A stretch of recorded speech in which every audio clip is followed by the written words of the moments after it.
सोहने रब दे सोहने नाम का लिबास करने जिहड़ा बड़ा ही मेहरबान रब तआला दी सारियां मखलूकां नूं मेरा सलाम।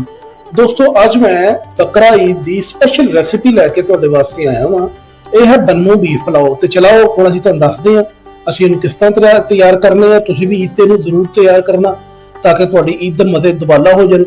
और चूंकि मेहमान आए हुंदे ने ते जरा थोड़ी जी हट के चीज़ मिलेगी। और बीफ का बड़ा इस्तेमाल होंदा है।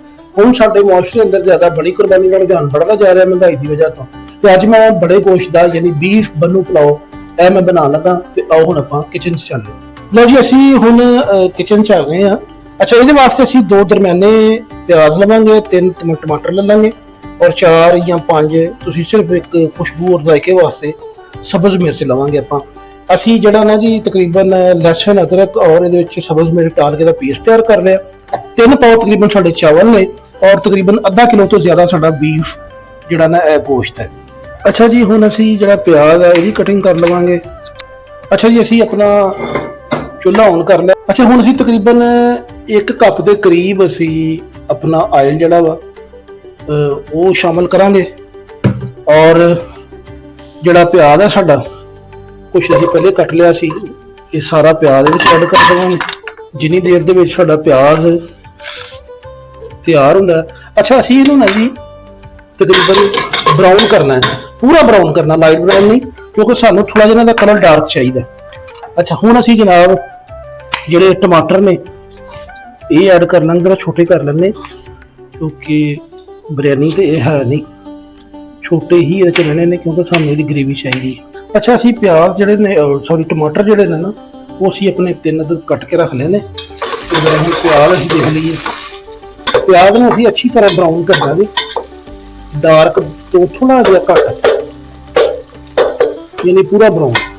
अच्छा देखो इधर अंदर करो दिखाओ जरा प्याज साडा ना हुण ब्राउन होना शुरू हो गया वा। असीं सिर्फ इहनूं ना जरा घुमा इस गल्लों रहे हैं ताकि सारा एक जिहा हो जाए। प्याज नूं ना इत्थे जलन नहीं देना तुसीं। अच्छा जी हुण असीं तकरीबन आधा गिलास पानी जरा मैं ये ऐड कर देंगे।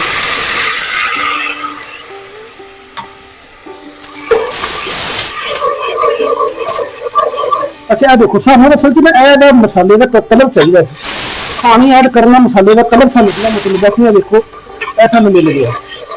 ठीक है जी प्याज तुसीं इस तो ज़्यादा जो ना वो नहीं ऐड करना। तो हुण असीं जिहड़ा साडा बीफ सीगा असीं इहनूं ऐड करांगे। अच्छा यह नली जी है मेखली असी ये भी ऐड करांगे क्योंकि ये भी हिस्सा होंगी है। क्योंकि बड़ी तकरीबन ज़्यादा बड़ा ही अजकल चलता पाया महंगाई की वजह तो लोगों के कोल ज़्यादा खाने वास्ते बड़ा ही मौजूद होंदा है। अच्छा असी जिन्नी देर तक साडे गोश्त का रंग चेंज होंदा ना तो दोस्तों अजान शुरू हो गई है तो उन्नी देर जरा सी अजान का वक्फा भी करांगे। अच्छा जी हुण असीं अजान का वक्फा सी खत्म हो गया, असीं अपना फ्लेम लो कर लिया सी। हुण असीं ना जिहड़ा जी अदरक लहसुन और सब्ज मिर्च इहदा पेस्ट पावांगे और इहनूं जरा अच्छी तरह मिक्स कर लवांगे असीं अपने गोश्त के नाल।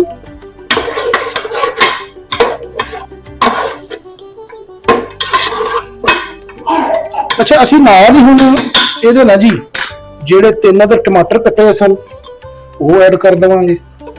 हुण असीं जरा थोड़ा जिहा फ्लेम अपना वापस ले आवांगे, अजान हो गई है। और इहनूं असीं जरा अच्छी तरह थोड़ा जिहा मिक्स कर लवांगे थोड़ी देर हमें 2 मिनट। अच्छा जी हुण असीं जिवें ही थोड़ी देर तकरीबन 1 तो 2 मिनट असीं इहनूं पकाया। हुण असीं अपने मसाले च ऐड करांगे। अच्छा इहदे विच पिंक सॉल्ट नमक जे ये असीं तकरीबन 1.5 चम्मच जिहड़ा ना जी खाने वाला जिहड़ा हुंदा मसालियां दे विच हुंदा ना ये वाला असीं 1.5 चम्मच लिया। ठीक है जी और 2 चम्मच इच असीं लेना जे पिसिया होया सुक्का धनिया।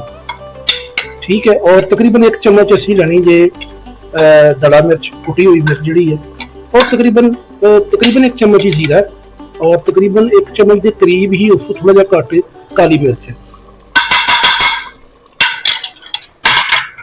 अच्छा जी आ देखो ਅਸੀਂ ਹੁਣ ਆਪਣੇ ਇਹ ਸਾਰੇ ਮਸਾਲੇ ਚ ਐਡ ਕਰ ਦਿੱਤੇ ਨੇ ਔਰ ਇਹਨੂੰ ਅਸੀਂ ਹੁਣ ਅੱਛੀ ਤਰ੍ਹਾਂ ਜਿਹੜਾ ਨਾ ਪਕਾਵਾਂਗੇ, ਅੱਛੀ ਤਰ੍ਹਾਂ ਮਿਕਸ ਕਰ ਲਵਾਂਗੇ ਤਾਂ ਕਿ ਸਾਰੇ ਮਸਾਲੇ ਜਿਹੜੇ ਨਾ ਉਹ ਮਿਕਸ ਹੋ ਜਾਣ। ਹੁਣ ਤੁਸੀਂ ਚਮਚਾ ਜਰਾ ਮਾਰ ਸਕਦੇ ਹੋ, ਗੋਸ਼ਤ ਜੇ ਗਲਿਆ ਨਹੀਂ ਕੱਚਾ ਹੈ, ਗੋਸ਼ਤ ਟੁੱਟਣ ਦਾ ਖਤਰਾ ਨਹੀਂ।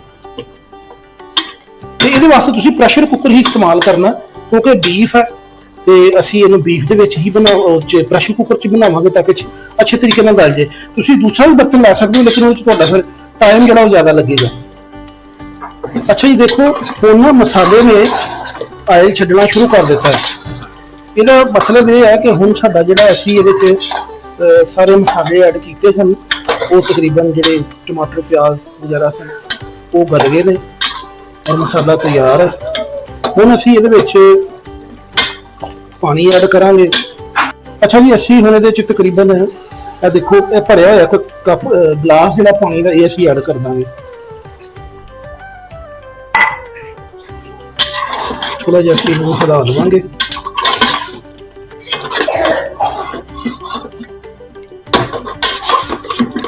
ਅੱਛਾ, ਅਸੀਂ ਹੁਣ ਨਾ ਪ੍ਰੈਸ਼ਰ ਲਾਵਾਂਗੇ ਥੋੜਾ ਜਿਹਾ, ਤਕਰੀਬਨ ਕੋਈ 5 ਮਿੰਟ ਦੇ ਰਾਉਂਡ ਅਬਾਊਟ ਨਾ ਅਸੀਂ ਇਹਨੂੰ ਪ੍ਰੈਸ਼ਰ ਲਾ ਲਵਾਂਗੇ ਤਾਂ ਕਿ ਸਾਡਾ ਜਿਹੜਾ ਇਹ ਗੋਸ਼ਤ ਹੈ ਇਹ ਬਿਲਕੁਲ ਅੱਛੀ ਤਰੀਕੇ ਨਾਲ ਗਲ ਜਾਵੇ। ਅੱਛਾ ਜੀ, ਅਸੀਂ ਪ੍ਰੈਸ਼ਰ ਇਹਦਾ ਲਾ ਦਿੱਤਾ ਵਾ, ਵੇਟ ਉੱਤੇ ਰੱਖ ਦਿੱਤਾ ਤੇ ਹੁਣ ਅਸੀਂ ਇਹਨੂੰ ਤਕਰੀਬਨ 5 ਮਿੰਟ ਦੇ ਰਾਉਂਡ ਅਬਾਊਟ ਅਸੀਂ ਇਹਨੂੰ ਟਾਈਮ ਦੇਵਾਂਗੇ ਤਾਂ ਕਿ ਸਾਡਾ ਪ੍ਰੈਸ਼ਰ ਦੇ ਅੰਦਰ ਗੋਸ਼ਤ ਅੱਛੀ ਤਰ੍ਹਾਂ ਗਲ ਜਾਵੇ। ਪ੍ਰੈਸ਼ਰ ਲਾਉਣ ਦਾ ਮਕਸਦ ਸਿਰਫ ਗੋਸ਼ਤ ਨੂੰ ਗਲਾਉਣਾ। ਅੱਛਾ ਜੀ, ਹੁਣ ਅਸੀਂ ਚੈੱਕ ਕਰ ਲਵਾਂਗੇ ਕਿ ਅਗਰ ਸਾਡਾ ਗੋਸ਼ਤ ਗਲ ਗਿਆ ਤੇ ਅਗਰ ਕਸਰ ਕੋ ਬਾਕੀ ਹੋਵੇ ਤੇ ਅਸੀਂ ਇਹਨੂੰ ਦੁਬਾਰਾ ਵੀ ਲਾ ਸਕਦੇ ਹਾਂ। ਅਸੀਂ ਇਹਨੂੰ ਵੈਸੇ ਨਾ ਦੁਬਾਰਾ ਇਹਨੂੰ ਲਾਇਆ ਸੀਗਾ। ਅੱਛਾ, ਸਾਡਾ ਬਰਤਨ ਜਿਹੜਾ ਨਾ ਜੀ ਉਹ ਜਿਹੜਾ ਪ੍ਰੈਸ਼ਰ ਕੁੱਕਰ ਛੋਟਾ ਹੈ ਤੇ ਸਾਲਨ ਸਾਡਾ ਤਿਆਰ ਹੋ ਚੁੱਕਿਆ, ਯਾਨੀ ਮਸਾਲਾ ਚਾਵਲਾਂ ਵਾਸਤੇ। ਠੀਕ ਹੈ, ਅਸੀਂ ਹੁਣ ਇਹਨੂੰ ਨਾ ਇੱਕ ਦੇਚਕੀ ਦੇ ਅੰਦਰ ਕਨਵਰਟ ਕਰ ਦੇਵਾਂਗੇ ਤਾਂ ਕਿ ਸਾਨੂੰ ਚਾਵਲ ਬਣਾਉਣ ਵਾਸਤੇ ਖੁੱਲ੍ਹਾ ਚਾਹੀਦਾ। ਲਓ ਅਸੀਂ ਨਾ ਇਹਨੂੰ ਕਰ ਲਿਆ, ਕਨਵਰਟ ਕਰ ਲਿਆ ਇਹਦੇ 'ਚ ਦੇਚਕੀ 'ਚ। ਤੇ ਹੁਣ ਅਸੀਂ ਜ਼ਰਾ ਇਹਨੂੰ ਤਕਰੀਬਨ 2 ਤੋਂ 3 ਗਲਾਸ ਪਾਣੀ ਐਡ ਕਰਕੇ ਤਾਂ ਕਿ ਇਹਦੀ ਯਖਨੀ ਜਿਹੜੀ ਹੈ ਨਾ ਉਹ ਤਿਆਰ ਹੋ ਜਾਵੇ ਤੇ ਥੋੜ੍ਹਾ ਜਿਹਾ ਅਸੀਂ ਇਹਨੂੰ ਮਿਕਸ ਕਰ ਦੇਵਾਂਗੇ ਤਾਂ ਕਿ ਇਹ ਪ੍ਰੋਪਰਲੀ ਜਿਹੜਾ ਵਾ ਉਹ ਸਾਡੀ ਹੈ ਯਖਨੀ ਤਿਆਰ ਹੋ ਜਾਵੇ। ਅੱਛਾ, ਹੁਣ ਅਸੀਂ ਇਹਦੇ ਅੰਦਰ ਕਰਾਂਗੇ ਗਰਮ ਮਸਾਲਾ ਐਡ, ਤਕਰੀਬਨ 1 ਤੋਂ 1.5 ਚਮਚ ਲਾ ਲਓ ਤੁਸੀਂ, 2 ਚਮਚ, ਕਿਉਂਕਿ ਇਹਦੇ ਵਿੱਚ ਮਸਾਲੇ ਜਿਹੜੇ ਨੇ ਨਾ ਉਹ ਜ਼ਰਾ ਤੇਜ਼ ਇਸਤੇਮਾਲ ਹੁੰਦੇ ਨੇ ਕਿਉਂਕਿ ਅਸੀਂ ਲਾਲ ਮਿਰਚ ਤੇ ਇਹਦੇ ਵਿੱਚ ਪਾਈ ਕੋਈ ਨਹੀਂ ਤੇ ਇਹਦੇ ਵਿੱਚ ਸਪਾਈਸਿਸ ਜਿਹੜੇ ਖੁਸ਼ਬੂਦਾਰ ਹਨ ਨਾ ਉਹਨਾਂ ਦਾ ਇਸਤੇਮਾਲ ਜ਼ਿਆਦਾ ਕਰਾਂਗੇ। ਅੱਛਾ, ਹੁਣ ਅਸੀਂ ਨਾਲ ਨਾ ਜ਼ਾਇਕੇ ਵਾਸਤੇ ਔਰ ਖੁਸ਼ਬੂ ਵਾਸਤੇ ਤਕਰੀਬਨ ਇਹ ਕੋਈ 5-6 ਮਿਰਚਾਂ ਤੁਸੀਂ ਆਪਣੇ ਹਿਸਾਬ ਨਾਲ ਕਰ ਸਕਦੇ ਹੋ, ਇਹ ਅਸੀਂ ਡਾਲ ਦੇਵਾਂਗੇ ਨਾਲ ਤਾਂ ਕਿ ਇਹਨਾਂ ਦਾ ਅੱਛੇ ਤਰੀਕੇ ਦੇ ਨਾਲ ਜਿਹੜਾ ਨਾ ਉਹ ਜ਼ਾਇਕਾ ਸਾਡੇ ਜਿਹੜਾ ਯਖਨੀ ਹੈ ਉਹਦੇ ਅੰਦਰ ਆ ਜਾਵੇ। ਹੁਣ ਅਸੀਂ ਇਹਨੂੰ ਕੁਛ ਦੇਰ ਜਿਹੜਾ ਇਹਨੂੰ ਪਕਣ ਦੇਵਾਂਗੇ। ਅੱਛਾ ਦੇਖੋ ਜੀ, ਇਹ ਹੁਣ ਉਬਲਣਾ ਸ਼ੁਰੂ ਹੋ ਗਿਆ ਸਾਡਾ ਮਸਾਲਾ, ਜਿਹੜੀ ਯਖਨੀ ਹੈ ਉਹ ਸਾਡੀ ਪਕਣੀ ਸ਼ੁਰੂ ਹੋ ਗਈ ਹੈ ਤੇ ਅਸੀਂ ਹੁਣ ਇਹਨੂੰ ਜਿਹੜਾ ਨਾ ਉਹ ਜ਼ਰਾ ਥੋੜ੍ਹਾ ਜਿਹਾ ਮਜ਼ੀਦ ਹਿਲਾ ਲਵਾਂਗੇ ਔਰ ਜਿਹੜੇ ਆਪਣੇ ਚਾਵਲ ਨੇ ਜਿਹੜੇ ਅਸੀਂ ਭਿਉਂ ਕੇ ਰੱਖੇ ਸਨ ਹੁਣ ਅਸੀਂ ਇਹਨਾਂ ਨੂੰ ਐਡ ਕਰ ਦੇਵਾਂਗੇ। ਇhtiyat ਦੇ ਨਾਲ ਤੁਸੀਂ ਚਾਵਲ ਜਿਹੜੇ ਨੇ ਉਹ ਐਡ ਕਰਨੇ। ਚਾਵਲ ਤੁਸੀਂ ਆਪਣੇ ਹਿਸਾਬ ਨਾਲ ਐਡ ਕਰਨੇ ਨੇ, ਯਾਨੀ ਕਿ ਨਵੇਂ ਪੁਰਾਣੇ ਜਾਂ ਸੇਲਾ ਚਾਵਲ। ਬਾਜ਼ਾਰਾਂ ਵਿੱਚ ਅਕਸਰ ਸੇਲਾ ਚਾਵਲ ਇਸਤੇਮਾਲ ਹੁੰਦਾ ਲੇਕਿਨ ਖਾਣ ਵਾਸਤੇ ਇਹ ਬਾਸਮਤੀ ਚਾਵਲ ਹੀ ਅੱਛੇ ਹੁੰਦੇ ਨੇ। ਐਤਕੀ ਸਾਡੇ ਕੋਲ ਚਾਵਲ ਜ਼ਰਾ ਥੋੜ੍ਹੇ ਜਿਹੇ ਨਵੇਂ ਨੇ, ਅਸੀਂ ਜ਼ਰਾ ਆਪਣੇ ਹਿਸਾਬ ਨਾਲ ਹੀ ਉਹਨਾਂ ਨੂੰ ਪਾਣੀ ਲਾਇਆ, ਤੁਸੀਂ ਆਪਣੇ ਹਿਸਾਬ ਨਾਲ ਲਾਉਣਾ। ਥੋੜ੍ਹਾ ਜਿਹਾ ਅਸੀਂ ਇhtiyat ਦੇ ਨਾਲ ਨਾ ਹੁਣ ਜਿਹੜਾ ਇਹਦੇ ਅੰਦਰ ਨਮਕ ਹੈ ਅਸੀਂ ਇਹਨੂੰ ਵੀ ਚੈੱਕ ਕਰ ਲਵਾਂਗੇ। ਚਾਵਲ ਡਾਲ ਦਿੱਤੇ ਨੇ, ਹੁਣ ਅਸੀਂ ਨਮਕ ਦੇਖਣਾ ਹੈ ਕਿ ਚਾਵਲ ਪਾਉਣ ਤੋਂ ਬਾਅਦ ਨਮਕ ਮਿਰਚ ਅਗਰ ਕੋਈ ਕਮੀ ਪੇਸ਼ੀ ਹੈ ਤੇ ਅਸੀਂ ਉਹ ਇਹਦੇ 'ਚ ਸ਼ਾਮਲ ਕਰ ਦੇਵਾਂਗੇ। ਥੋੜ੍ਹਾ ਜਿਹਾ ਸਾਨੂੰ ਨਮਕ ਜਿਹੜਾ ਉਹ ਘੱਟ ਲੱਗਾ ਔਰ ਮਿਰਚ ਵੀ ਥੋੜ੍ਹੀ ਘੱਟ ਲੱਗੀ ਲਿਆਦਾ, ਅਸੀਂ ਜਿਹੜੀ ਹੈ ਕਾਲੀ ਮਿਰਚ ਜਿਹੜੀ ਨਾ ਇਹਦੇ ਅੰਦਰ ਮਜ਼ੀਦ ਆਪਣੇ ਜ਼ਾਇਕੇ ਦੇ ਮੁਤਾਬਕ ਐਡ ਕਰਾਂਗੇ। ਲੇਕਿਨ ਇੱਕ ਗੱਲ ਯਾਦ ਰੱਖਣਾ, ਇਹਦੇ ਤੁਸੀਂ ਬਲੈਕ ਸਪਾਈਸਿਸ ਇਸਤੇਮਾਲ ਕਰਨੇ ਨੇ। ਅੱਛਾ, ਇਸੇ ਤਰ੍ਹਾਂ ਹੁਣ ਨਾ ਅਸੀਂ ਇਹਦੇ ਵਿੱਚ ਨਮਕ ਜਿਹੜਾ ਵਾ ਉਹ ਵੀ ਐਡ ਕਰ ਦੇਵਾਂਗੇ। ਨਮਕ ਸਾਨੂੰ ਘੱਟ ਲੱਗਾ, ਤੁਸੀਂ ਹਸਬੇ ਜ਼ਾਇਕਾ ਜਿੰਨਾ ਕੁ ਇਸਤੇਮਾਲ ਕਰਨਾ ਚਾਹੋ ਤੁਸੀਂ ਨਮਕ ਵੀ ਐਡ ਕਰ ਸਕਦੇ ਹੋ। ਹੁਣ ਅਸੀਂ ਜ਼ਰਾ ਇਹਨੂੰ ਥੋੜ੍ਹਾ ਜਿਹਾ ਹਿਲਾ ਲਵਾਂਗੇ ਤਾਂ ਕਿ ਜਿਹੜੇ ਇਹਦੇ ਸਪਾਈਸਿਸ ਨੇ ਉਹ ਅੱਛੀ ਤਰ੍ਹਾਂ ਮਿਕਸ ਹੋ ਜਾਣ ਤੇ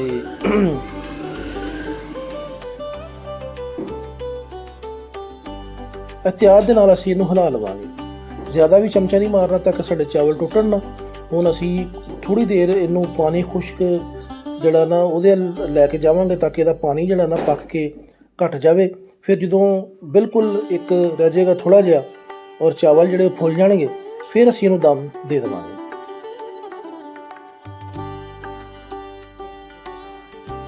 ਲਓ ਜੀ, ਚਾਵਲ ਸਾਡੇ ਜਿਹੜੇ ਨਾ ਤਕਰੀਬਨ ਉਹ ਫੁੱਲ ਗਏ ਨੇ ਔਰ ਪਾਣੀ ਦੀ ਮਿਕਦਾਰ ਘਟ ਗਈ ਹੈ, ਤੇ ਅਸੀਂ ਹੁਣ ਜਿਹੜਾ ਨਾ ਦੇਖ ਲੈਂਦੇ ਹਾਂ ਔਰ ਇਹਨੂੰ ਅਸੀਂ ਦਮ ਤੇ ਲਾ ਦਿੰਦੇ ਹਾਂ।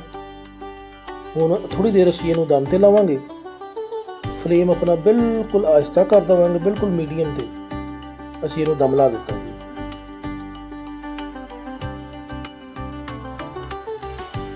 ਅੱਛਾ ਜੀ, ਵੈਲਕਮ ਟੂ ਪੁਰਾਣਾ ਪਾਕਿਸਤਾਨ।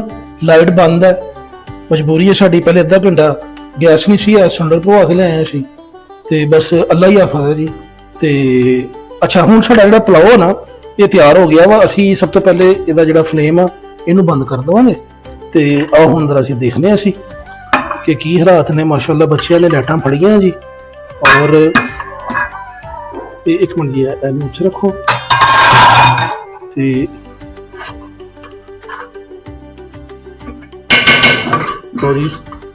ਜ਼ਬਰਦਸਤ ਸਾਡਾ ਬੰਨੂ ਬੀਫ ਪੁਲਾਓ ਤਿਆਰ ਹੈ, ਤੇ ਅਸੀਂ ਹੁਣ ਇਹਨੂੰ ਡਿਸ਼ ਆਊਟ ਕਰਾਂਗੇ ਤੇ ਤੁਹਾਨੂੰ ਦਿਖਾਉਂਦੇ ਜੀ ਕਿਹਦਾ ਸਾਡਾ ਪੁਲਾਓ ਤਿਆਰ ਹੋਇਆ। ਅੱਛਾ ਜੀ, ਸਾਡੇ ਨਾ ਚਾਵਲ ਨਰਮ ਸੀ, ਤੁਸੀਂ ਸੇਲਾ ਵੀ ਇਸਤੇਮਾਲ ਕਰ ਸਕਦੇ ਹੋ। ਬਾਜ਼ਾਰਾਂ ਵਿੱਚ ਵੀ ਔਰ ਵੈਸੇ ਵੀ ਇਹਦੇ ਉੱਤੇ ਸੇਲਾ ਹੀ ਇਸਤੇਮਾਲ ਕੀਤਾ ਜਾਂਦਾ, ਲੇਕਿਨ ਸੇਲਾ ਚਾਵਲ ਨਾ ਜਿਹੜੇ ਜ਼ਾਇਕਾ ਹੁੰਦਾ ਨਾ ਜੀ ਉਹਦਾ, ਉਹ ਚੀਜ਼ ਕੁਆਲਿਟੀ ਉਹ ਨਹੀਂ ਬਣਦੀ ਜੋ ਬਾਸਮਤੀ ਚਾਵਲ ਦੀ ਹੁੰਦੀ ਹੈ। ਅੱਛਾ ਜੀ, ਅਸੀਂ ਆਪਣੇ ਜਿਹੜੇ ਬੰਨੂ ਬੀਫ ਪੁਲਾਓ ਨੂੰ ਡਿਸ਼ ਆਊਟ ਕਰ ਲਿਆ।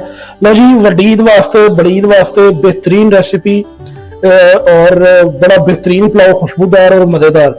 ਜ਼ਰੂਰ ਆਪਣੇ ਈਦ ਤੇ ਆਏ ਹੋਏ ਮਹਿਮਾਨਾਂ ਨੂੰ ਜ਼ਰੂਰ ਖਵਾਉਣਾ, ਤੇ ਮੈਂ ਉਮੀਦ ਕਰਦਾ ਹਾਂ ਕਿ ਤੁਹਾਨੂੰ ਸਾਡੀ ਰੈਸਿਪੀ ਅੱਛੀ ਲੱਗੀ ਹੋਏਗੀ। ਜ਼ਰੂਰ ਈਦ ਤੇ ਨੂੰ ਟਰਾਈ ਕਰਨਾ। ਅੱਲਾਹ ਤਾਲਾ ਤੁਹਾਡੇ ਹਰ ਕੰਮ 'ਚ ਖੈਰ ਫਰਮਾਏ ਔਰ ਤੁਹਾਨੂੰ ਦੂਸਰਿਆਂ ਵਾਸਤੇ ਖੈਰ ਦਾ ਵਸੀਲਾ ਬਣਾਏ। ਸਾਡੀ ਇਸ ਵੀਡੀਓ ਨੂੰ ਲਾਈਕ ਜ਼ਰੂਰ ਕਰਨਾ, ਸ਼ੇਅਰ ਵੀ ਕਰਨਾ ਔਰ ਚੈਨਲ ਨੂੰ ਸਬਸਕ੍ਰਾਈਬ ਜ਼ਰੂਰ ਕਰ ਦੇਣਾ, ਔਰ ਇਸਲਾਹ ਵਾਸਤੇ ਕਮੈਂਟਸ ਉਹ ਲਾਜ਼ਮੀ ਕਰ ਦੇਣਾ।